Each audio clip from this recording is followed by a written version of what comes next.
Student, we discuss about French Revolution, development and result. Introduction.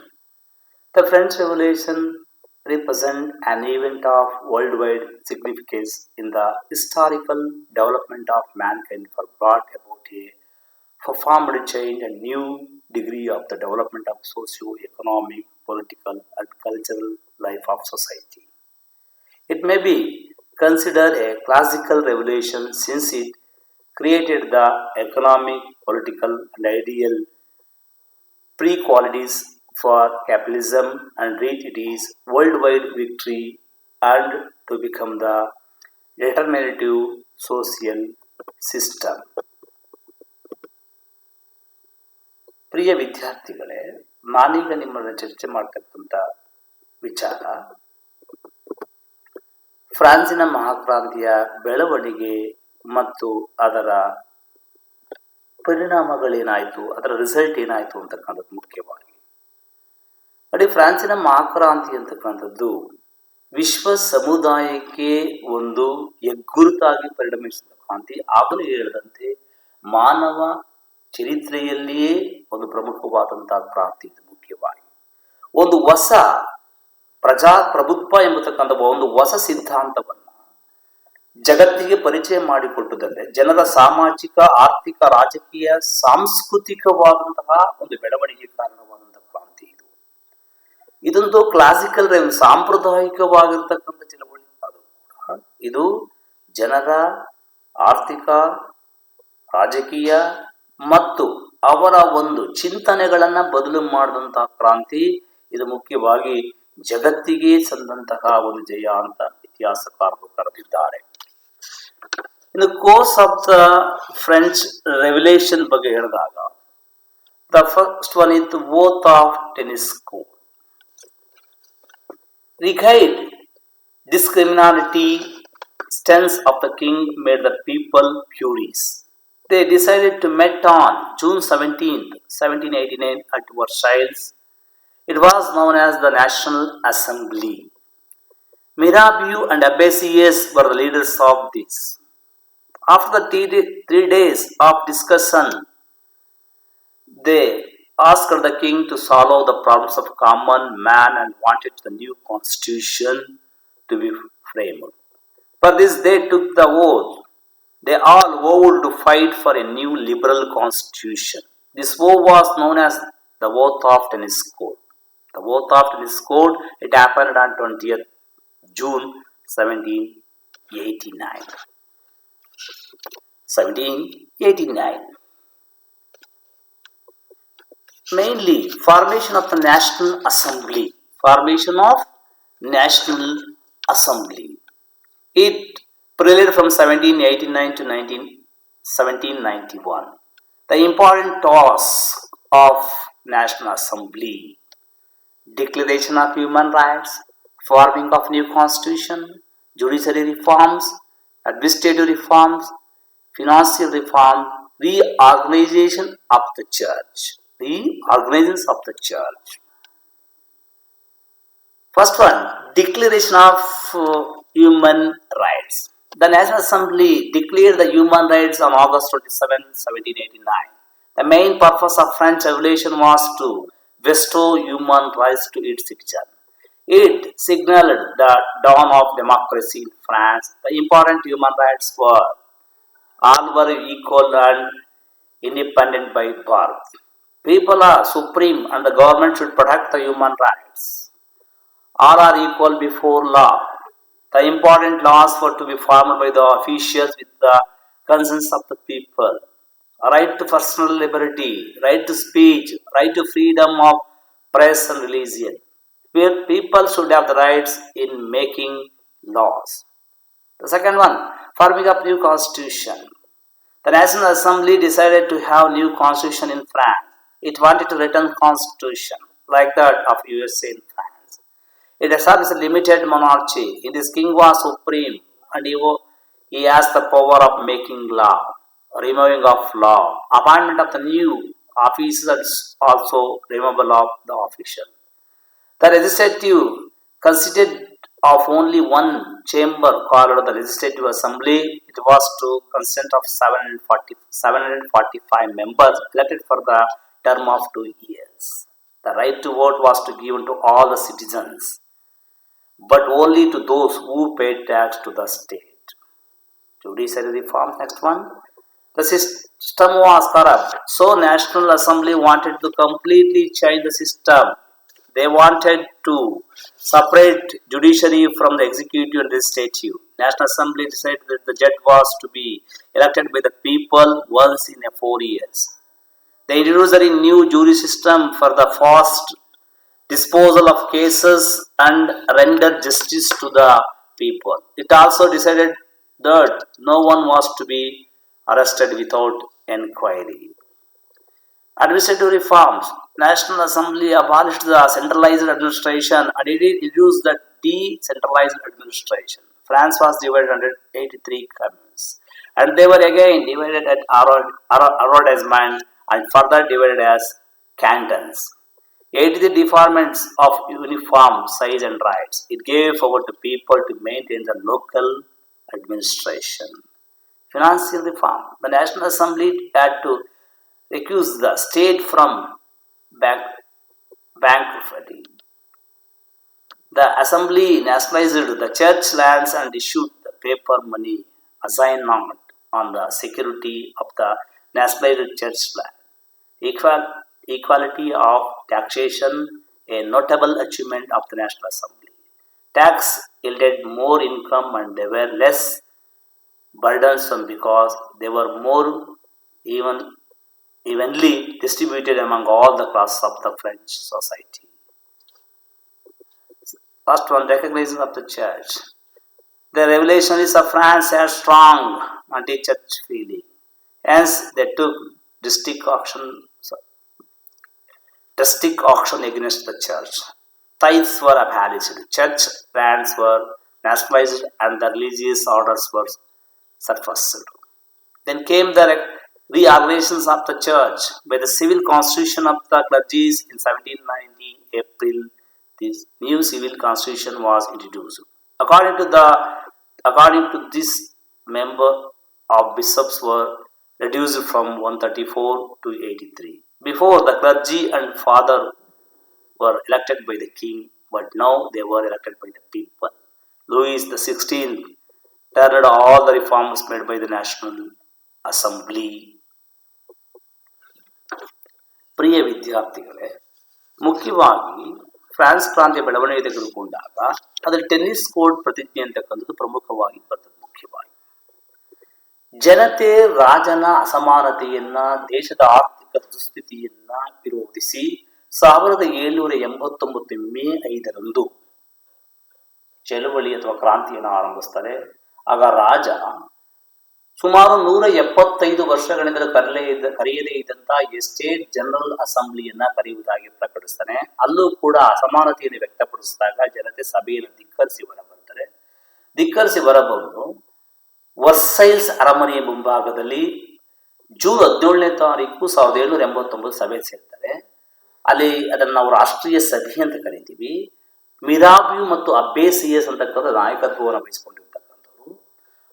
ಅವರು ಅನೇಕ ಬಾರಿ ಚರ್ಚೆ ಮಾಡಿ 3 ದಿನಗಳ ತರುವಾಯ ಒಂದು ನಿರ್ಧಾರಕ್ಕೆ ಬಂದ ಏನಂತ, ನಮಗೆ ಸಮಾನತೆ ದೊರಕುವವರೆಗೂ ನಮ್ಮ ಎಲ್ಲ ಬೇಡಿಕೆವರೆಗೂ ನಾವು ಕ್ರಾಂತಿಯನ್ನ ನಿಲ್ಲಿಸುವುದಿಲ್ಲ. ಇದು ನಡೆದದಲ್ಲಿ ವರ್ಸೈಲ್ಸ್ ಅರಮನೆ ಮುಂಭಾಗದಲ್ಲಿರತಕ್ಕಂಥ ಟೆನಿಸ್ ಕೋರ್ಟ್ ನಲ್ಲಿ ಜನರೆಲ್ಲರೂ ಸೇರಿ ಚರ್ಚೆ ಮಾಡಿ ಒಂದು ಪ್ರತಿಜ್ಞೆಯನ್ನ ಮಾಡ್ತಾರೆ. ಜೂನ್ 20ನೇ ತಾರೀಕು 1789ರಲ್ಲಿ ಈ ಮಾಡಿರ್ತಕ್ಕಂಥ ಪ್ರತಿಜ್ಞೆಯನ್ನ ನಾವು ಟೆನಿಸ್ ಕೋರ್ಟ್ ಪ್ರತಿಜ್ಞೆ ಅಂತ ಕರಿತೀವಿ. ನಮಗೆ ಹಕ್ಕುಗಳು ಅಥವಾ ಸಮಾನ ಸಿಗುವರು ನಾವು ಕ್ರಾಂತಿ ನಿಲ್ಲಿಸುವುದಿಲ್ಲ ಅಂತಕ್ಕಂಥ ಪ್ರತಿಜ್ಞೆ ಆಗಿರುತ್ತೆ. ಇದನ್ನ ಜೂನ್ 20ನೇ ತಾರೀಕು 1789ರಲ್ಲಿ ಇವರು ಒಂದು ಪ್ರತಿಜ್ಞೆಯನ್ನ ಮಾಡ್ತಾರೆ ಮುಖ್ಯವಾಗಿ. ಅದಾದ್ಮೇಲೆ 1789ರಲ್ಲಿ ರಾಷ್ಟ್ರೀಯ ಸಭೆ ಆರಂಭವಾಗಿದ್ದಲ್ಲ, ಅದು ಕ್ರಾಂತಿಯ ನಂತರ 1789 ನಡುವೆ ಏನಾಗುತ್ತೆ, ನ್ಯಾಷನಲ್ ಸಭೆ ಅಥವಾ ರಾಷ್ಟ್ರೀಯ ಸಭೆಯನ್ನ ಕರೆದು ಕೆಲವೊಂದು ನಿರ್ಧಾರಗಳನ್ನು ತೆಗೆದುಕೊಳ್ಳುತ್ತೆ. ಅದರ ನಿರ್ಧಾರಗಳೆಂದರೆ ಮಾನವ ಹಕ್ಕುಗಳ ಘೋಷಣೆಯಾಗಿದೆ. ಏನು ರಾಷ್ಟ್ರೀಯ ಸಭೆಯ ಮೊದಲ ಒಂದು ಕೆಲಸ ಇದಾಗಿತ್ತು. ಫ್ರಾನ್ಸ್ ಕ್ರಾಂತಿಯ ಮೂಲ ಉದ್ದೇಶವೂ ಕೂಡ ಇದೇ ಆಗಿತ್ತು. ಆ ಕಾರಣದಿಂದ ಆಗಸ್ಟ್ 27ನೇ ತಾರೀಕು 1789ರಲ್ಲಿ ಫ್ರಾನ್ಸಿನ ಮಹಾಕ್ರಾಂತಿಯ ಆ ಒಂದು ರಾಷ್ಟ್ರೀಯ ಸಭೆಯನ್ನು ಸೇರಿ ಜನತೆಗೆ ಮಾನವ ಹಕ್ಕುಗಳನ್ನ ದೊರಕಿಸಿಕೊಡ್ತಕ್ಕಂಥ ಪ್ರಯತ್ನ ಮಾಡ್ತಾರೆ. ಅದರಲ್ಲಿ ಪ್ರಮುಖವಾಗಿರ್ತಕ್ಕಂಥ ಮಾನವ ಹಕ್ಕುಗಳೆಂದರೆ ಎಲ್ಲರೂ ಕೂಡ ಹುಟ್ಟಿನಿಂದಲೇ ಸಮಾನರು ಮತ್ತು ಸ್ವಾತಂತ್ರ್ಯ ಉಳ್ಳವರಾಗಿದ್ದಾರೆ. ಸರ್ಕಾರದಲ್ಲಿ ಜನತೆಯೇ ಸಾರ್ವಭೌಮರು. ಮಾನವ ಹಕ್ಕುಗಳನ್ನ ರಕ್ಷಣೆ ಮಾಡತಕ್ಕಂಥ ಜವಾಬ್ದಾರಿ ಸರ್ಕಾರಕ್ಕೆ ಸೇರಿದೆ ಅಂತಕ್ಕಂಥದ್ದು. ಮೂರನೇದು ಕಾನೂನಿನ ಮುಂದೆ ಸರ್ವರೂ ಸಮಾನರು ಅಂತಕ್ಕಂಥದ್ದು. ಪ್ರಮುಖವಾಗಿರ್ತಕ್ಕಂಥ ಕಾನೂನು ರಚನೆ ಮಾಡುವಾಗ ಅಧಿಕಾರಿಗಳು ಜನರನ್ನ ಇನ್ವಾಲ್ವ್ಮೆಂಟ್ ಮಾಡ್ಕೊಳ್ಬೇಕು ಅಂತಕ್ಕಂಥದ್ದು. ಪ್ರಮುಖವಾಗಿ ಜನರಿಗೆ ವೈಯಕ್ತಿಕ ಸ್ವಾತಂತ್ರ್ಯವನ್ನ ಅಂದರೆ ವಾಕ್ ಸ್ವಾತಂತ್ರ್ಯ, ಪತ್ರಿಕಾ ಸ್ವಾತಂತ್ರ್ಯ ಮತ್ತು ಧಾರ್ಮಿಕ ಸ್ವಾತಂತ್ರ್ಯವನ್ನ ಕೊಡಬೇಕು ಅಂತಕ್ಕಂಥದ್ದು. ಕಾನೂನು ರಚನೆ ಮಾಡುವ ಅಧಿಕಾರ ಜನರಿಗೂ ಸೇರಬೇಕಂತಕ್ಕಂಥದ್ದು ಪ್ರಮುಖವಾದ ತತ್ವಗಳಾಗಿವೆ. ಇನ್ನು ಹೊಸ ಸಂವಿಧಾನ ರಚನೆ ಅಂತಕ್ಕಂಥದ್ದು. ಫ್ರಾನ್ಸ್ ಸ್ವತಂತ್ರವನ್ನು ಗಳಿಸಿಕೊಂಡ ಮೇಲೆ ಸಂವಿಧಾನವನ್ನು ರಚನೆ, ಯಾವ ಸಂವಿಧಾನ ಯಾವ ಮಾದರಿ ಇರಬೇಕು ಅಂತಕ್ಕಂಥ ಬಂದಾಗ ಅದು ಲಿಖಿತ ಸಂವಿಧಾನವಾಗಿರಬೇಕು, ಅಮೆರಿಕಾ ಮಾದರಿ ಇರಬೇಕು ಅಂತಕ್ಕಂಥ ತೀರ್ಮಾನವನ್ನು ಮಾಡಲಾಗ್ತದೆ. ಅಂದರೆ ರಾಜಪ್ರಭುತ್ವವು ಇರಲಿ, ರಾಜಪ್ರಭುತ್ವದ ಅಥವಾ ರಾಜನ ಅಧಿಕಾರವನ್ನು ಮಟುಗೊಳಿಸಬೇಕು, ಲಿಖಿತ ಸಂವಿಧಾನವಿರಬೇಕು, ಅದು ಅಮೆರಿಕಾ ಮಾದರಿ ಇರಬೇಕು ಅಂತಕ್ಕಂಥದ್ದು. ರಾಜನ ಅಧಿಕಾರ ಏನಾಗಿರ್ತದೆ, ಕಾನೂನುಗಳನ್ನು ಮಾಡ್ತಕ್ಕಂತಹ, ಕಾನೂನುಗಳನ್ನು ಬದಲಾಯಿಸ್ತಕ್ಕಂತಹ ಅಥವಾ ಅಧಿಕಾರಿಗಳು ನೇಮಕ ಮಾಡ್ತಕ್ಕಂಥ ಅಧಿಕಾರ ಎಲ್ಲವೂ ಇದೆ. ಆದರೆ ರಾಜ ಅವೆಲ್ಲವನ್ನು ಕೂಡ ಜನತೆಯ ಅಥವಾ ಅಧಿಕಾರ ಆಯ್ಕೆ ಆಗಿರ್ತಕ್ಕಂಥ ಜನರನ್ನ ಕೇಳ್ಕೊಂಡು ಮಾಡಬೇಕು ಅಂತಕ್ಕಂಥ ತೀರ್ಮಾನಕ್ಕೆ ಅವರು ಬರಲಾಗ್ತದೆ. ಮುಖ್ಯವಾಗಿ ಜೊತೆಗೆ ಒಂದು ಲೆಜಿಸ್ಲೇಟಿವ್ ಅಸೆಂಬ್ಲಿ ಇರಬೇಕು ಅಂತಕ್ಕಂಥದ್ದು. ಅದು ಏಕಸದನವಾಗಿರಬೇಕು, 740 ಸದಸ್ಯರಿರಬೇಕು, ಅವರ ಅಧಿಕಾರಾವಧಿ 2 ವರ್ಷಗಳಾಗಿರಬೇಕು ಮತ್ತು ಮತದಾನಕ್ಕೆ ಯಾರಿಗೆ ಹಕ್ಕನ್ನು ಕೊಡಬೇಕು ವೋಟ್ ಹಾಕ್ಲಿಕ್ಕೆ ಅಂತಕ್ಕಂಥ ಪ್ರಶ್ನೆ ಬಂದಾಗ ಯಾರು ತೆರಿಗೆಯನ್ನ ಪಾವತಿಸುತ್ತಾರೋ ಅವರಿಗೆ ಮಾತ್ರ ಮತದಾನದ ಅವಕಾಶ ಸಿಗುತ್ತೆ. ಅಂದರೆ ಎಲ್ಲರಿಗೂ ಸಿಕ್ಕುವುದಿಲ್ಲ. ನ್ಯಾಯಾಂಗ ಸುಧಾರಣೆ. ಅವತ್ತಿನ ನ್ಯಾಯಾಂಗ ವ್ಯವಸ್ಥೆ ಸಂಪೂರ್ಣವಾಗಿ ಭ್ರಷ್ಟಾಚಾರದಿಂದ ಕೂಡಿರ್ತದೆ. ರಾಜ ತನಗೆ ಬೇಕಾದವರ ನ್ಯಾಯಾಧೀಶರಾಗಿ ಮಾಡ್ತಕ್ಕಂಥ ಪದ್ಧತಿ ಇರುತ್ತೆ. ಹಾಗಾಗಿ ಆ ಸಿಸ್ಟಮ್ ಅನ್ನು ತೆಗೆದುಹಾಕಿ ಸಂಪೂರ್ಣವಾಗಿ ನ್ಯಾಯಾಂಗವನ್ನ ಶಾಸಕಾಂಗ ಮತ್ತು ಕಾರ್ಯಾಂಗದ ಪ್ರತ್ಯೇಕಿಸಲಾಗಿರುತ್ತದೆ. ಮುಖ್ಯವಾಗಿ ಅದು ಪ್ರಕಾರ ಏನಾಗುತ್ತೆ, ನ್ಯಾಯಾಧೀಶನ ಜನತೆಯೇ ಆಯ್ಕೆ ಮಾಡಬೇಕು 4 ವರ್ಷಗಳ ಅವಧಿಗೆ ಅಂತಕ್ಕಂಥ ತೀರ್ಮಾನಕ್ಕೆ ಬದಲಾಗುತ್ತೆ. ಜೊತೆಗೆ ಜೂರಿ ಸಿಸ್ಟಮ್ ಅನ್ನು ಜಾರಿ ತರಲಾಗ್ತದೆ. ಅಂದರೆ ಕೆಲವು ಮೊಕದ್ದಮೆಗಳ ಶೀಘ್ರವಾಗಿ ಬರೆಯತಕ್ಕಂಥ ದೃಷ್ಟಿ ಅಂತಕ್ಕಂಥ ಒಂದು. ಎರಡನೇದು, ಯಾವುದೇ ಸಕಾರಣವಿಲ್ಲದೆ ಯಾರನ್ನೂ ಕೂಡ ಬಂಧಿಸುವಂತಿಲ್ಲ ಅಂತಕ್ಕಂಥದ್ದು ಒಂದು ನಿರ್ಧಾರಕ್ಕೆ ಬರಲಾಗುತ್ತದೆ. ಇನ್ನು ಆಡಳಿತಾತ್ಮಕ ಸುಧಾರಣೆಗಳು ಅಂತಕ್ಕಂಥದ್ದು. ಹಿಂದೆ ಫ್ರಾನ್ಸ್ ನಲ್ಲಿ ರಾಜ ಇದ್ದ, ಹಾಗಾಗಿ ಕೇಂದ್ರೀಕೃತ ಸರ್ಕಾರ ವ್ಯವಸ್ಥೆ ಇರ್ತದೆ. ಆದರೆ ಇದು ಪ್ರಜಾಪ್ರಭುತ್ವವಾದಿಂದ ವಿಕೇಂದ್ರೀಕರಣ ವ್ಯವಸ್ಥೆಗೆ ಅವಕಾಶ ಮಾಡಿಕೊಡಲಾಗುತ್ತದೆ. ಫ್ರಾನ್ಸ್ ಅಂತಕ್ಕಂಥ ದೇಶವನ್ನ 83 ಕಮ್ಯೂನ್ಗಳಾಗಿ ವಿಂಗಡಿಸಲಾಗುತ್ತೆ. ಅದನ್ನ ಮತ್ತೆ ಅಡ್ವರ್ಟೈಸ್ಮೆಂಟ್ಗಳಾಗಿ ವಿಂಗಡಿಸಲಾಗುತ್ತೆ. ನಂತರ ಕ್ಯಾಂಟನ್ ಅಂತ ಕರಿತೀವಿ. ಈ 83 ಇಲಾಖೆಗಳಿದ್ವಲ್ಲ, ಆ 83 ಡಿಪಾರ್ಟ್ಮೆಂಟ್ಗಳು ಕೂಡ ಒಂದೇ ರೀತಿಯಾಗಿದ್ದು ಒಂದೇ ರೀತಿಯ ಅಧಿಕಾರವನ್ನು ಹೊಂದಿದ್ದ ಅಂತಕ್ಕಂಥದ್ದು ಇರ್ತದೆ. ಮುಖ್ಯವಾಗಿ ಅಂದರೆ ಅಧಿಕಾರ ಅಂತಕ್ಕಂಥದ್ದು ಒಬ್ಬರಲ್ಲೇ ಕೇಂದ್ರೀಕೃತವಾಗದು, ಹಂಚಿಕೆಯಾಗಬೇಕು ಅಂತಕ್ಕಂಥದ್ದು ಮುಖ್ಯವಾಗಿ ಇದರ ಒಂದು ಉದ್ದೇಶವಾಗಿರ್ತದೆ. ಇನ್ನು ಮುಖ್ಯವಾಗಿ ಆರ್ಥಿಕ ಸುಧಾರಣೆಗಳು. ಆಗಲೇ ಹೇಳಿದಂತೆ ಬ್ಯಾಂಕ್ ಅಂತಕ್ಕಂಥದ್ದು ಅವು ಸಂಪೂರ್ಣವಾಗಿ ದಿವಾಳಿಯಾಗಿರ್ತವೆ, ಖಜಾನೆ ಖಾಲಿಯಾಗಿರ್ತದೆ. ಹಾಗಾಗಿ ಹೊಸದಾಗಿ ಏನ್ ಮಾಡ್ತಾರೆ, ಇವರು ಚರ್ಚನ್ನ ವಶಪಡಿಸ್ಕೊಳ್ತಾರೆ, ಶ್ರೀಮಂತರ ಭೂಮಿಗಳನ್ನ ವಶಪಡಿಸ್ಕೊಳ್ತಾರೆ, ಅದನ್ನ ಹಂಚಿಕೆ ಮಾಡಲಾಗುತ್ತೆ ಬೇರೆಯವರಿಗೆ. ಮತ್ತು ಶ್ರೀಮಂತರು ಮತ್ತು ಪಾದ್ರಿಗಳು ಕೂಡ ತೆರಿಗೆ ವ್ಯಾಪ್ತಿಗೆ ಬರುವುದರಿಂದ ಆರ್ಥಿಕ ಸುಧಾರಣೆ ಆಗುತ್ತೆ.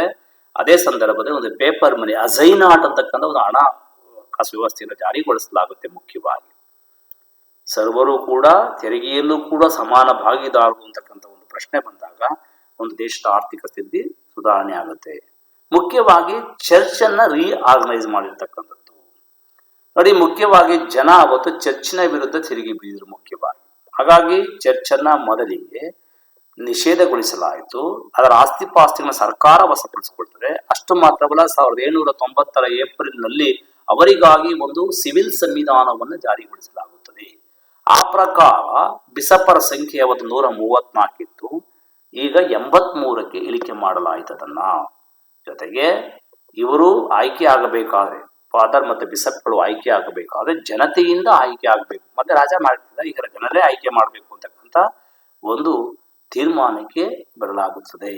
ಇದು ಪ್ರಮುಖವಾಗಿರ್ತಕ್ಕಂಥ ನ್ಯಾಷನಲ್ ಅಸೆಂಬ್ಲಿಯ ಒಂದು ಬೆಳವಣಿಗೆಗಳು.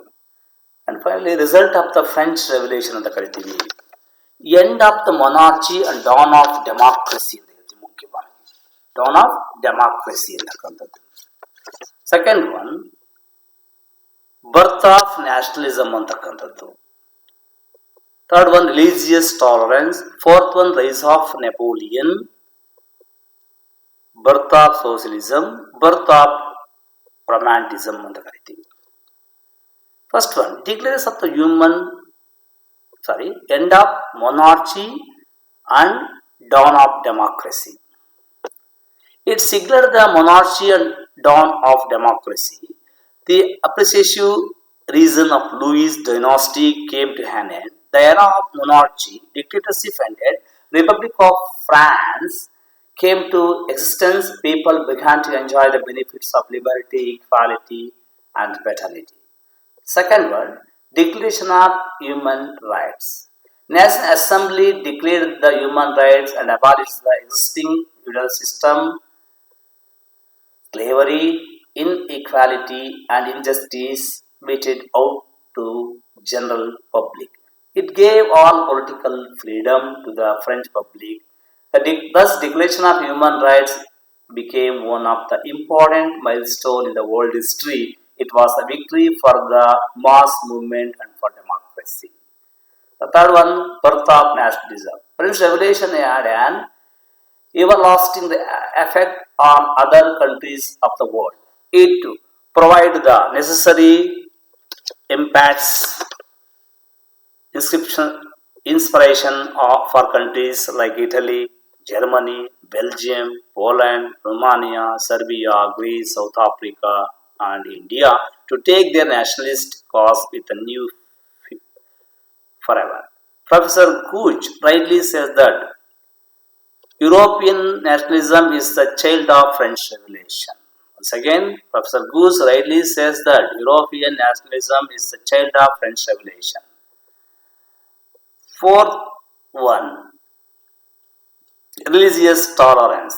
The nexus between the church and the state was broken. The property of the church was confiscated by the state. State forced the church to get involved in social work and reform. It made the country more secular and religious tolerant. Rise of Napoleon. Napoleon rose out of the insistence and tumultuous time of French Revolution. Napoleon himself proclaims that he was the child of French Revolution and he was the one who terminated it. French Revolution installed the people of France with a sense of unity. This unity immensely benefited the rise of Napoleon. Birth of socialism. The property of the church, kings and upper classes people was confiscated and nationalized. Slavery and feudalism was abolished. This resulted in the birth of socialism, which is adopted by Russia in future. Birth of Romanticism. French Revolution played a vital role in the birth of Romanticism. All pillars of French Revolution were essentially humanities. The forced their attention on common man and his life instead of kings, knights, etc. Wordsworth, Coleridge, Byron, Keats, Joan of Arc, Goethe belonged to the school of Romantics. Davies said, French Revolution began a new era in human history. French Revolution led the people from darkness towards light and from slavery to freedom. ಫ್ರಾನ್ಸಿನ ಮಹಾಕ್ರಾಂತಿ ಅಂತಕ್ಕಂಥದ್ದು ಅನೇಕ ರೀತಿಯಾದಂತಹ ಪರಿಣಾಮಗಳನ್ನ ನಾವು ಬೀರಿರ್ತಕ್ಕಂಥದ್ದನ್ನ ಕಾಣಬಹುದಾಗಿದೆ.